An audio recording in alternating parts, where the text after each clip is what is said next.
बच्चों, कैसे हैं आप सब। मैं उम्मीद करता हूँ आप अच्छे होंगे, बढ़िया होंगे और स्वस्थ होंगे। स्वागत है आपका महर्षि पाठशाला में और मैं हूं आपका एजुकेटर योगेश गोस्वामी। तो आज मैं जो स्टूडेंट इस साल 9th क्लास के एग्जाम देने वाले हैं उन सभी के लिए खुशखबरी लेके आऊँ। अब वो खुशखबरी क्या है, तो आप सभी के लिए महर्षि पाठशाला की तरफ से एक उड़ान बैच 2022-23 स्टार्ट किया जा रहा है, जिसमें आपको 9th क्लास के एग्जाम की जो भी आपका फाइनल एग्जाम होने वाला है उसकी कंप्लीट प्रिपरेशन कराई जाएगी मैथ और साइंस की।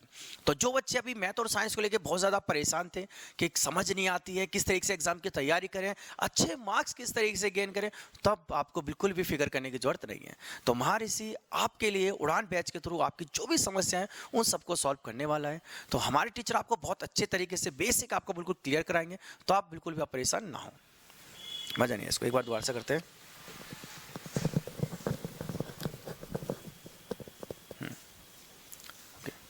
हेलो बच्चों, कैसे हैं आप सब। मैं उम्मीद करता हूं आप सब अच्छे होंगे, बढ़िया होंगे और स्वस्थ होंगे।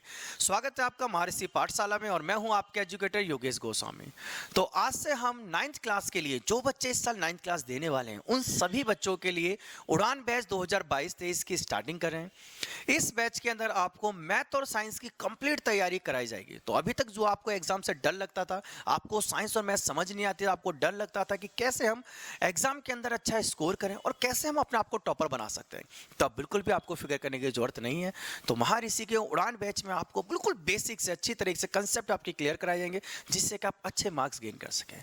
तो आज हम साइंस का जो हमारे सेकेंड टर्म एग्जाम होने वाला है उसमें जो हमारे साइंस का फर्स्ट चैप्टर आने वाला है, यानी कि चैप्टर नंबर 3, आज हम उसकी बात करेंगे, जिसका नाम है एटम्स एंड मॉलिक्यूल, यानी कि परमाणु तथा अणु। जो हिंदी में बच्चे उनके लिए इसका नाम रहता है परमाणु तथा अणु।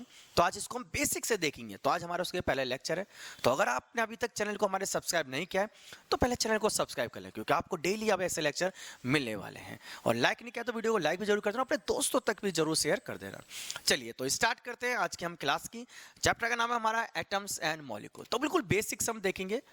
तो अगर हम एटम्स और मॉलिक्यूल को देखना चाहते हैं तो देखो, अगर आप अपने चारों तरफ देखो ना, अगर आप अपने चारों तरफ देखते हो तो आपको बहुत सारी चीजें नजर आएंगी। आपको टेबल नजर आएगी, आपको चेयर नजर आएंगी, आपको फैन नजर आएगा, आपको मैं नजर आ रहा हूँ, आपको बोर्ड नजर आएगा। तो ये जो सारी चीजें आपको नजर आई ना, वो सब एटम से ही बनी है। हर चीज, मतलब अगर एटम नहीं होता तो आई थिंक आपके सामने ये इन्वायरमेंट आपका नहीं होता, ये पूरी अर्थ एग्जिस्ट ही नहीं करती। तो एटम इतना ज़्यादा ज़रूरी है कि हमारे चारों तरफ की हर एक चीज़, हर चीज़, ये पेन, ये रिमोट, ये बोर्ड, हर चीज़ किससे बनी हुई है? सब बने हुए हैं परमाणु यानी कि एटम से। तो सबसे पहले एटम को किसने देखा? भाई कोई तो होगा जिसने सबसे पहले एटम के बारे में कुछ बताया होगा। तो अगर हम अपनी एनसीईआरटी के अंदर जाते हैं, उसको थोड़ा सा रीड करना स्टार्ट करते हैं, तो सबसे पहले हमें एक साइंटिस्ट का नाम मिलता है, एक फिलोसोफर का नाम मिलता है, एक दार्शनिक का नाम मिलता है, जो है महर्षि कन्नड़।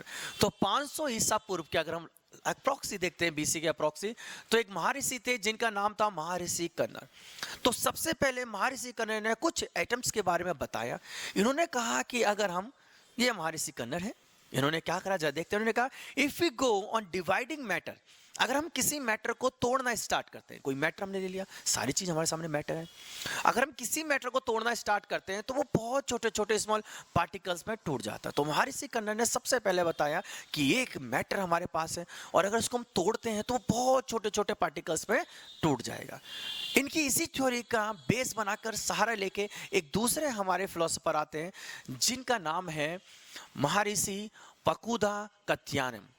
तो कि जो कत्यायन है, इन्होंने कहा, कत्यायन का मानना था, कत्यायन का मानना था कि अगर हम जो भी ये पार्टिकल्स सब बने, भाई हमने मैटर को तोड़ के छोटे छोटे पार्टिकल्स बनाए, अगर हम सारे पार्टिकल्स को जोड़ देते ना तो फिर से हमको मैटर मिल जाएगा।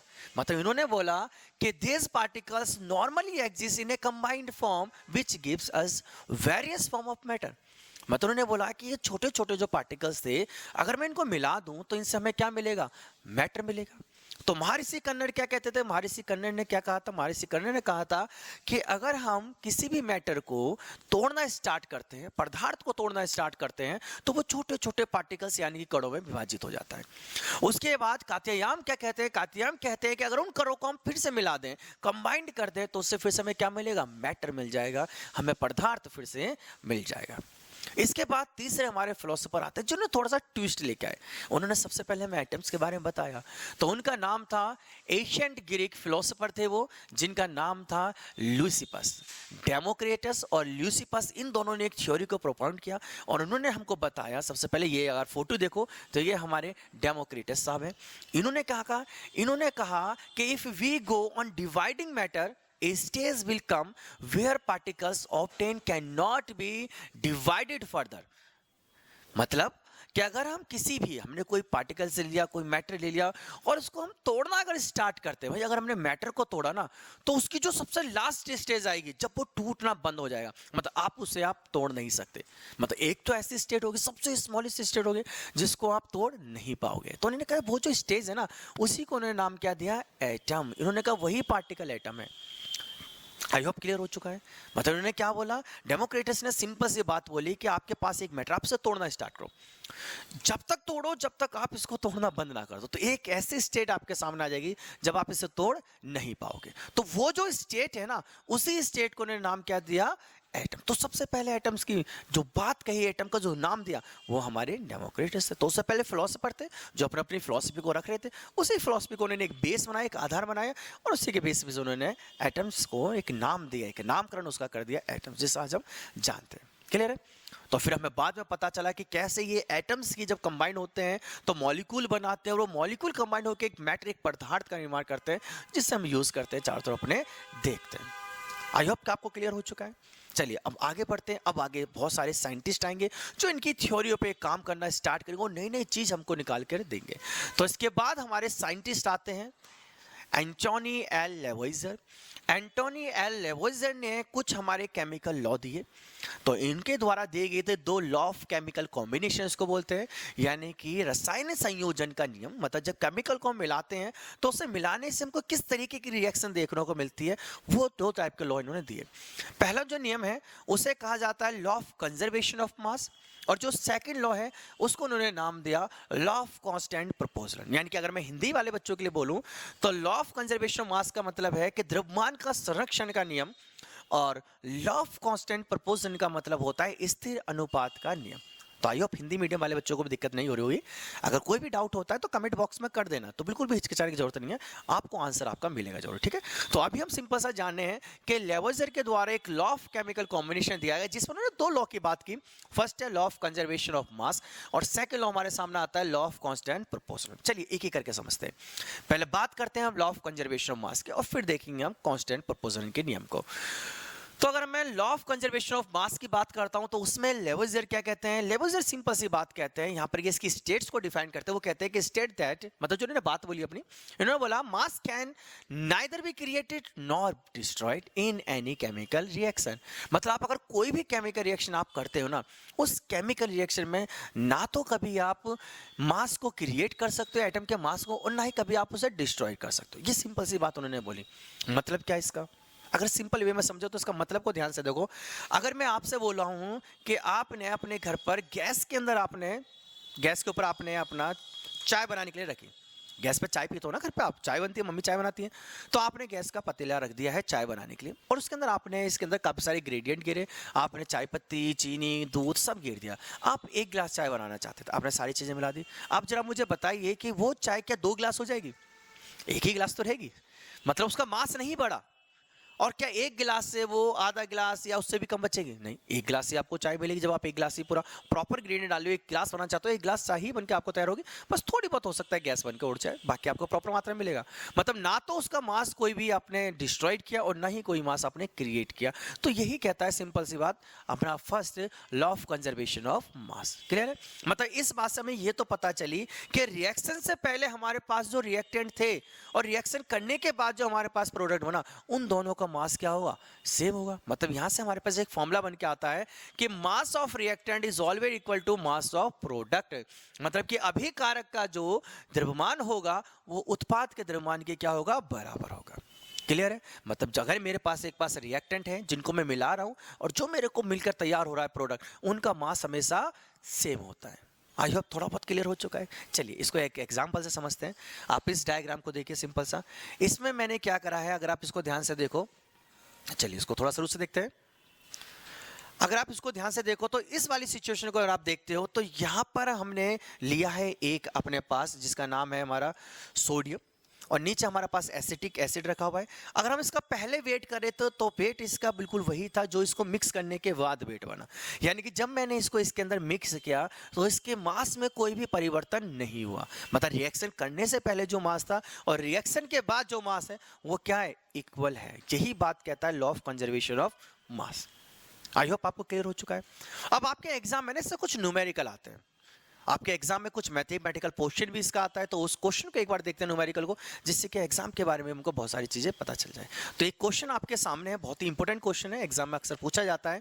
क्वेश्चन में सिंपल सी बात बोली गई है कि if the law of conservation of mass hold true, मतलब अगर आप मान के चल रहे हो कि कंजर्वेशन ऑफ मास बिल्कुल ठीक है, तो एक कंडीशन दी है, उसको प्रूफ करके आप दिखा दीजिए। कंडीशन उन्होंने क्या बोली है, इन्होंने बोली है कि अगर हम how much sodium chloride will react with 34 gram of silver nitrate. इन्होंने बोला है कि कितना सोडियम क्लोराइड को हम मिक्स करें सिल्वर नाइट्रेट के साथ जो कि 34 ग्राम में है, कि हमको जो प्रोडक्ट मिले ना वो हमको मिलना चाहिए 17 gram of sodium nitrate and 28.7 gram of silver chloride, मतलब सिल्वर क्लोराइड का 28.7 ग्राम हमको मिलना चाहिए और सोडियम नाइट्रेट का 17 ग्राम हमको मिलना चाहिए।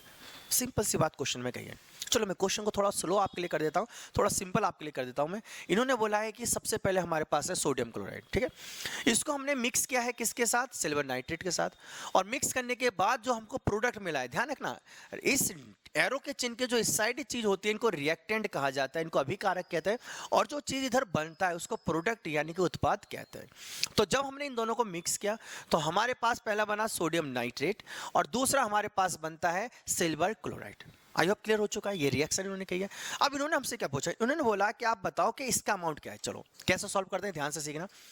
मैं इसको x मान लूं, मैंने माना कि भाई इसका अमाउंट x है क्योंकि इसका अमाउंट मुझे नहीं पता, इनटू प्लस सोडियम नाइट्रेट कितना दिया हुआ है हमको 34 ग्राम, सोडियम नाइट्रेट है हमारे पास 34 ग्राम, पॉइंट के बाद जीरो लगाने की जरूरत नहीं है, ठीक है।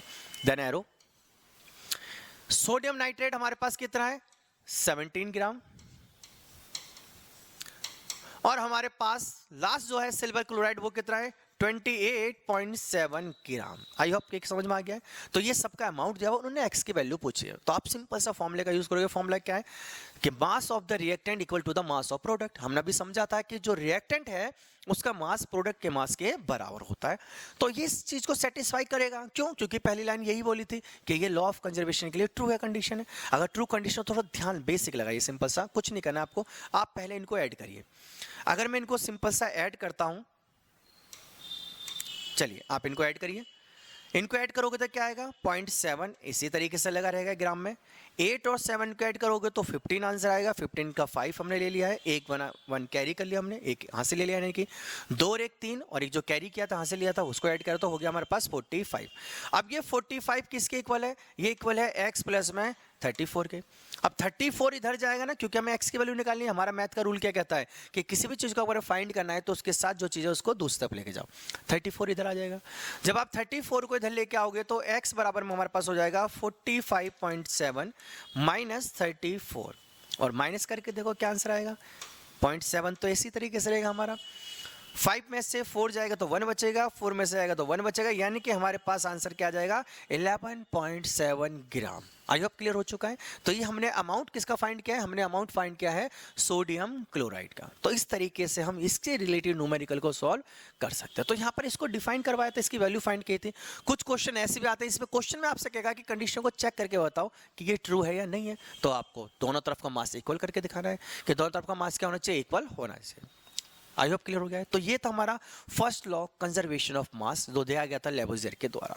इसके बाद जो सेकंड लॉ है हमारा कांस्टेंट प्रोपोर्शनल लॉ, जिसको हम देखते हैं, ये लेबोज़ियर ने प्राउस्ट की सहायता से दिया था। प्राउस्ट थे, उनकी हेल्प ली थी, उसके सहायता से उन्होंने सेकंड लॉ समझाया, जिसको नाम दिया गया लॉ ऑफ कांस्टेंट प्रोपोर्शनल। क्या बोला इन्होंने, सिंपल सी बात, इसमें कोई ज़्यादा खिचड़ी नहीं पकाई, सिंपल से उन्होंने बात बोली। इन्होंने कहा इसके अंदर कि in a chemical substance the elements are always present in a definite proportion by mass। मतलब कहते हैं कि अगर हम कभी भी किसी भी कंपाउंड को मिलाना चाहते हैं या कोई भी यौगिक देखते हैं तो उसके अंदर हमेशा जो उनका रेशियो होता है ना वो फिक्स होता है। हमेशा कंपाउंड का रेशियो हमेशा फिक्स आपको मिलेगा। जैसे फॉर एग्जांपल हम समझते हैं पानी को अगर आप देखो तो पानी के अंदर आपको हाइड्रोजन और ऑक्सीजन देखने को मिलता है। पानी का फॉर्मूला आपने सुना होगा। पानी का फॉर्मूला क्या होता है? पानी का फॉर्मूला होता है H2O, उसके अंदर हाइड्रोजन होता है और ऑक्सीजन हमको देखने को मिलता है। अगर मैं ध्यान से इसका रेशियो निकालने की कोशिश करूं तो मेरे पास हाइड्रोजन का मास होना चाहिए, कुछ ऑक्सीजन का मास होना चाहिए। हाइड्रोजन की बात करते हैं चलिए। तो हाइड्रोजन का मास हमारे पास कितना है? हाइड्रोजन का मास हमारे पास होता है 1। हाइड्रोजन का मास 1 होता है। 1 हाइड्रोजन का मास हो गया। क्लियर है? और कितने हाइड्रोजन है मेरे पास? यहाँ पर 2 हाइड्रोजन है रेशियो ऑक्सीजन के साथ। ऑक्सीजन का मास कितना होता है? ऑक्सीजन का मास होता है 16 और मेरे पास ऑक्सीजन कितना? एक ही है, 16 लिख दिया मैंने। चलिए 2 को इससे डिवाइड करिए तो 1 रेशियो क्या आ जाएगा? 8 आ जाएगा। मतलब सिंपल सी बात है कि अगर कभी भी आप वाटर बनाना चाहते हो तो वाटर के अंदर हाइड्रोजन और ऑक्सीजन का जो रेशियो होगा वो हमेशा 1:8 में ही होना चाहिए। फिक्स होता है, कभी भी चेंज नहीं होता। चलिए आगे बढ़ते हैं। नेक्स्ट हमारे पास आता है डाल्टन्स एटॉमिक थ्योरी। तो डाल्टन्स एटॉमिक थ्योरी क्या कहती है? सबसे इंपॉर्टेंट ध्यान रखना, आपके एग्जाम में 3 मार्क्स की ये अक्सर पूछी जाती है और 1 मार्क्स पे क्वेश्चन आएगा तो आपसे कोई भी इसका पोस्टुलेट पूछ लेगा, तो आपके कुछ जो इसकी अभिधारणा है पोस्टुलेट से वो आपको याद होने चाहिए। तो बहुत इंपॉर्टेंट बात इन्होंने बोली है डाल्टन ने। और डाल्टन क्या कहते हैं देखते हैं। तो डाल्टन ने सबसे पहले नेचर को समझाया। इन्होंने नेचर को समझाया कि मैटर की नेचर कैसी है, मैटर कैसे दिखता है, कैसा काम करता है, वो सारी चीजें डिफाइन करते हैं। नंबर वाइज ध्यान रखना है इनके पोस्टुलेट, 6 इनके पोस्टुलेट है। सबको आपको याद रखना है कि किस नंबर पे कौन सा पोस्टुलेट था, क्योंकि आपके एग्जाम में वो पोस्टुलेट पूछा जाता है। ठीक है, पहला पोस्टुलेट देखते हैं। पहले इन अभिधारणा यानी कि पोस्टुलेट में बोला कि all matter is made up of very tiny particles called atom. इन्होंने बोला कि हर एक मैटर जो है छोटे छोटे पार्टिकल से बना है जिनको एटम्स कहते हैं, मतलब मैटर का निर्माण एटम से हुआ है। ऐसी बात ये पहली अपनी पोस्टुलेट यानी कि अभिधारणा में कहते हैं। आई होप क्लियर हो चुका होगा। सेकंड देखते हैं। सेकंड में कहते हैं कि एटम्स आर इनडिविजिबल पार्टिकल। यही बात थी इनकी जो इनको आगे जाके फेल करेगी। इसी बात की वजह से इन्होंने बोला था कि एटम्स ना इनडिविजिबल है भाई साहब, आप इसको तोड़ नहीं सकते। मतलब एटम्स को अगर आप तोड़ना चाहो तो आप तोड़ नहीं सकते। इनके अकॉर्डिंग एटम्स के अंदर कोई दूसरी दुनिया नहीं है। लेकिन आपने पढ़ोगे अभी आगे जाके कि एटम्स के अंदर भी एक दुनिया है। इसके अंदर बहुत सारे चार्ज पार्टिकल्स आपको देखने को मिलते हैं। इसके अंदर इलेक्ट्रॉन देखने को मिलेगा, प्रोटॉन हमें देखने को मिलेगा, न्यूट्रॉन हमें देखने को मिलेगा, इसके अंदर एग्जिस्ट करते हैं। और ये कहते थे कि इसको आप डिवाइड नहीं कर सकते, इनडिविजिबल है। और उसके बाद ये कहते हैं कि which can neither be created nor be destroyed, neither be created nor be destroyed in a chemical reaction. मतलब यहां पर आप ये किस बात को डिफाइन करें, बता सकते हो आप किस बात को डिफाइन करें? अगर आप इस लाइन को ध्यान से पढ़ो तो इस लाइन में क्या इन्होंने बोला कि can neither be created nor be destroyed. क्या बात बता रहे हैं? कुछ बताता था पहले। बिल्कुल सही जवाब। अगर आप केमिकल लॉ में जाते हो तो पहला जो नियम था कंजर्वेशन ऑफ मास, उसने यही बात बोली थी, मास can not be created, neither be created nor be destroyed. तो वही बात को ये बताता। तो आपके एग्जाम में यही क्वेश्चन आ जाएगा कि डाल्टन्स की वो कौन सी अभिधारणा, कौन सा पोस्टुलेट है जो law of conservation of mass को डिफाइन करते हो। ध्यान रखना, सेकंड पोस्टुलेट है वो जो डिफाइन करती है law of conservation of mass को। ठीक है, तो 2 बात उन्होंने इसमें बोली। पहला कि इंडिविजिबल, आप उसको डिवाइड नहीं कर सकते, और दूसरी बात में बोलता है कि आप neither be created nor be destroyed. तो सिंपल सी बात है, आपको ध्यान रखनी है। आई होप समझ में आ चुकी होंगी। चलिए अगली बात करते हैं। थर्ड क्या बोलता है?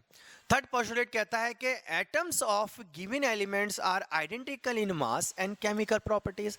भाई अगर मैं आपको कोई एलिमेंट दूं, कोई भी एलिमेंट दूं, अब उसके मैं बहुत सारे एलिमेंट्स दूं उसी चीज के, तो वो अपने आप के साथ तो उसकी केमिकल प्रॉपर्टी भी सेम होगी, उसका जो भी एलिमेंट आइडेंटिकल मास सब सेम होगा। भाई मैं अगर गोल्ड को अगर मैं कार्बन के साथ कंपेयर करूं, क्या ये सेम होगा? नहीं होगा ना भाई। गोल्ड गोल्ड के साथ सेम होगा, कार्बन कार्बन के साथ सेम होगा। बस यही बात कहते हैं ये थर्ड अपनी अभिधारणा, थर्ड पोस्टुलेट के अंदर।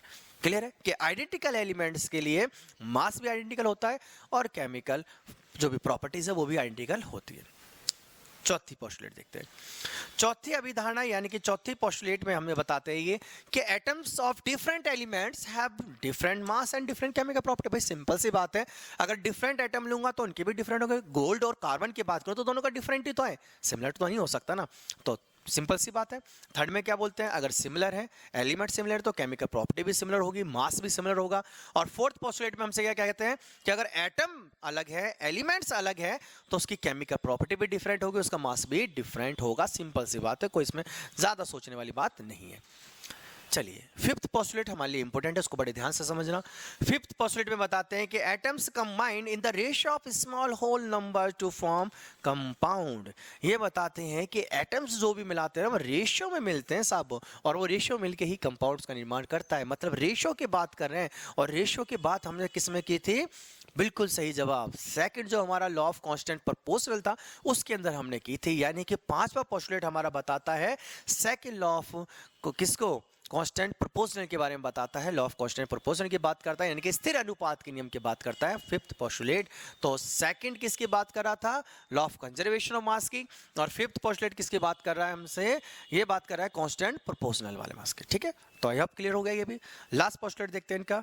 छठा पोस्टुलेट कहता है हमसे कि the relative number and types of items are constant in a given compound. तो किसी भी कंपाउंड में आप दे दो, उनका रिलेटिव नंबर भी सिमिलर होता है, उनके आइटम्स भी सिमिलर होते हैं, सब चीज सिमिलर होते हैं। सिंपल सी बात है, वाटर में आप कितना भी वाटर बना लो, हाइड्रोजन और ऑक्सीजन ही देखने को मिलेगा, कोई और दूसरा कंपाउंड देखने को नहीं मिलेगा। क्लियर हो चुका है।